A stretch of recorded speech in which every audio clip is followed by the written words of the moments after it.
Let's read the question now. If HCF of 336 and 54 is 6, find LCM of 336 and 54. You see, you are given HCF and two numbers are also given.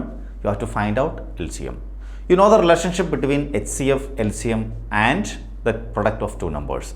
That is, HCF into LCM is equal to product of two numbers. Here you are given HCF as 6. LCM you have to find out. You are given the two numbers. So LCM can be found out using the formula product of two numbers divided by HCF. What is A into B? That is 36 into 54 by HCF. HCF is also given, that is 6. Now you get LCM as 3024. Next one, the HCF of two numbers A and B is 5. So HCF is given and their LCM is 200. LCM is also given. You have to find the product AB. A and B are two numbers. What is the relationship between HCF, LCM and product of two numbers? Product of two numbers is equal to HCF into LCM. So what is AB? A into B, that is LCM into HCF, that is 5 into 200, that is 1000. Next one, after how many places of decimal the decimal form of the number 27 divided by 2 raised to 3, 5 raised to 4, 3 square will terminate? You see, when you get this type of problems, first what you have to do is you should cancel the common factors in numerator and denominator. You see, the question is 27 divided by 2 raised to 3 into 5 raised to 4 into 3 square. You see, numerator and denominator can be divided by 9 or 3 square. When you divide, you will be getting 3 divided by 2 raised to 3 into 5 raised to 4. You see, this fraction cannot be again divided or cannot be reduced to a simple form. Now you look at the denominator and find the greatest power. You see, 5 has the greatest power, that is 4. 2 has a power of 3. So you should select the one with highest power. So the highest power is 4. So the given fraction that will terminate after 4 decimal places. I think it is clear to you. The first step what you have to do is you should cancel out the common factors in numerator and denominator. Then you look for the highest power. Here the highest power is 4. So the fraction will terminate after 4 places. Okay. Now the next one, write the number of zeros in the end of a number whose prime factorization is 2 square into 5 raised to 3 into 3 square into 17. You see, it's a prime factorization of a number. You should find out how many zeros will be there at the end of that number. That is what you have to find out. Okay. Now here what you have to do, here 2 and 5 are given. You see, the factors of 2 and 5 are given. When you multiply 2 into 5, what you will be getting? You will be getting 10. So when you multiply number by 10, there will be 1 0 at the end of that number. Okay. So here just rearrange the prime factors. We can write the given prime factors as 2 raised to 2 into 5 raised to 2 into 5 into 5. You see, 5 cube just we have split it into 5 square into 5. Now the remaining factors as it is. Now what is 2 square into 5 square? That can be written as 2 into 5 the whole square. That is 10 square. What is 10 square? 100. So the given number will have how many zeros? 2 zeros at the end. Next one, the decimal expansion of 135 divided by 2 square into 5 raised to 4 into 3 square will terminate after how many places of decimal? The first step I told you, just cancel out the common factors. Here 135 can be divided by 9. Then what you will be getting? When 135, when you divide by 9, you will be getting 15, and the denominator you have 9, 3 square. So that get cancelled and you will be getting 15 by 2 square into 5 raised to 4.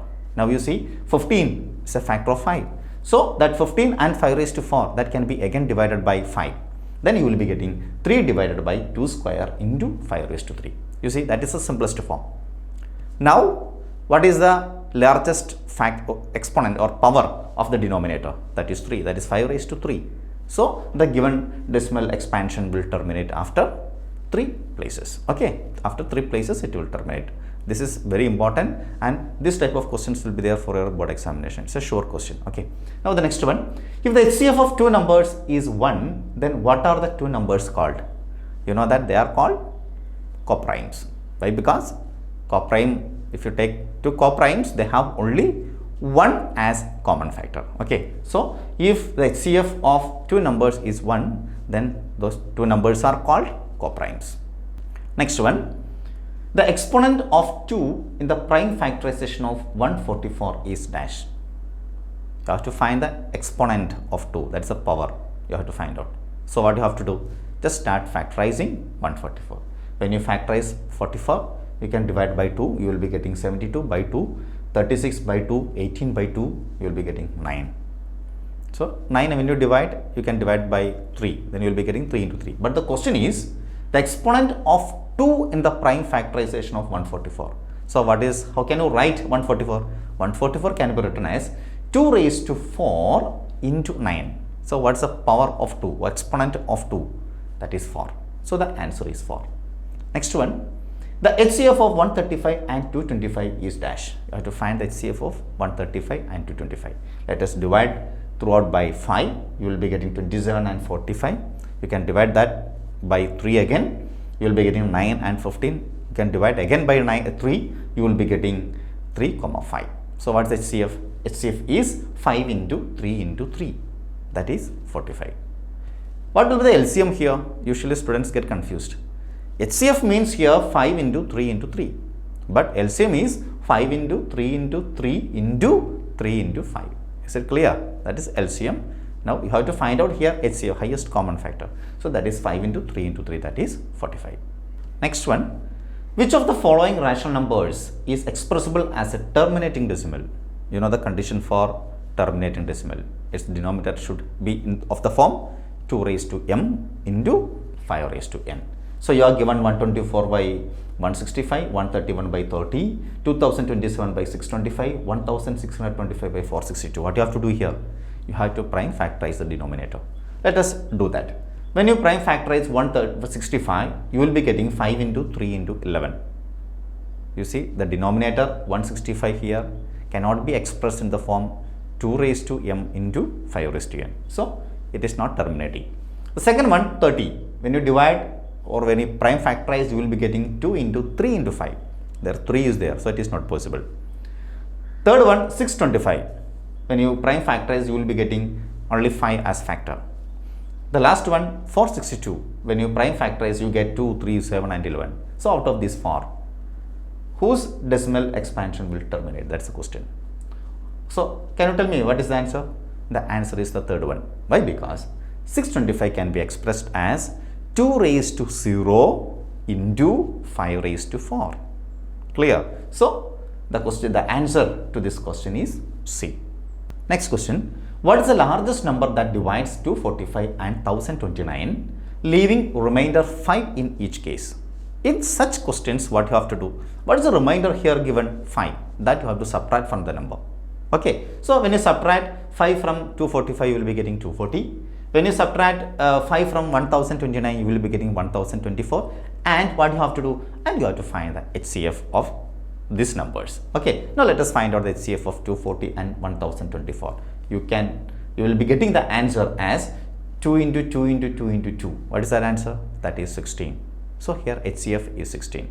So what is the largest number that divides 245 and 1029, leaving 5 as remainder in each case? Here what you have to do? Just what is given as remainder 5. So that 5 you have to subtract from the given numbers and you find the HCF. That will be the answer here.